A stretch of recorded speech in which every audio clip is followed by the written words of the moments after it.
তাহলে কি আমি ইন্ডিয়াতে যেতে পারবো না? কি বলিস মামা, আমি তো আছি তোর জন্য, তুই টেনশন নিচ্ছিস কেন?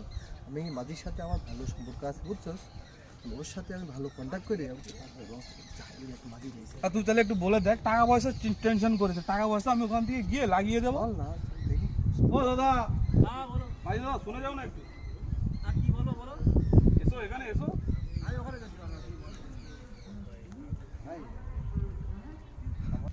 কি ও ভাই, একটা কথা বলবো তোমার সাথে। কি বলবো বলো। আমার এই বন্ধুটার বাড়ি ইন্ডিয়াতে, ঠিক আছে? ও এসেছে, পাসপোর্টে এসেছিল আমাদের এখানে, কিন্তু কোনো এক কারণে তার পাসপোর্টটা হারাই গেছে। এখন এরে তো ইন্ডিয়া পাঠিয়ে দিতে হবে, বাড়িতে খুব অসুবিধা। হ্যাঁ এখন তোমার কিছু টাকা পয়সা বেশি করে দিবনি, কোনো সমস্যা নেই, একটুখানি সিস্টেম পার করে দাও। না ভাই এখন পার করা যাবে না, এখানে ওপারে মনে করো বিএসএফ এর চাপ আছে, এখানে বিডিআর এর চাপ আছে, বিরাট চাপ। আমি ফেসে যাবো তোমাদের পার করতে গিয়ে, আমি খুব বিপদে পড়ে যাবো। আমার তখন এই মাছ শাক ধরা সব বন্ধ হয়ে যাবে, আমি তখন না খেয়ে মরে যাবো। এভাবে বলো না ভাই, তোমার তো চিনি ভালো, তুমি আমার এলাকার ছেলে, আর তুমি যদি আমাদের একটু কাজে না আসো, তাহলে তুমি আমাদের মাঝে লাভ কি হলো? সে একটা বিপদে পড়েছি। বলো দাদা, দাদা শোনো, তুমি টেনশন করো না, আমি টাকা পয়সা বাড়িয়ে দেবো, আর টেনশন করতে হবে না। ওপারের দায়িত্ব আমার আছে, বুঝলে? তুমি শুধু মনে করো আমাকে ওপার অবধি দিয়ে আসবে। হ্যাঁ, তুমি ওই মনে করো বেশি দূরে যাওয়া লাগবে না, মাঝখান অবধি একটু টপকে যাবে, আমি ওখান থেকে সাঁতরিয়ে চলে যাবো, বুঝলে? টেনশন করো না। আর টাকা পয়সা আমি তোমাকে এর কাছে দিয়ে দেবো, ওখানে গিয়ে মনে করো 5,000 টাকা দিয়ে দেবো তোমার। না, এক মাসে তো 5,000 টাকা ইনকাম হয় না এখন।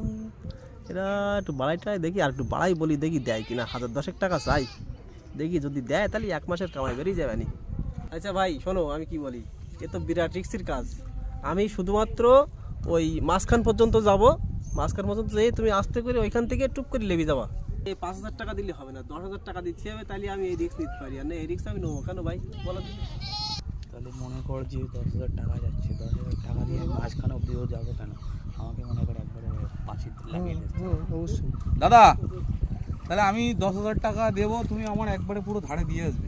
দেখি আমার যদি হ্যাঁ, আমি ভালো সাঁতার কাটতে পারি না, বুঝলে? গেলাম, সমস্যা না। যদি লোকজন থাকে, বিএসএফ থাকে, তাহলে আমরা ফিরে আসবো, কোনো সমস্যা নেই। দেখো তাহলে, সব এরকম কোনো কিছু পারবো। আচ্ছা ঠিক আছে, তাহলে তোমরা এসো, আর সাবধানে উঠবা নৌকায়, যেন নৌকায় বসে যেন উল্টো পাল্টা করো না, একদম সাবধানে চুপচাপ বসে থাকবা, তাহলে ওটো দেখি না। আস্তে আস্তে উঠিস। কি বা বলিস, আমি একবার গ্রামের ছেলে থাকি, দইটা একটু খুলে দেয়।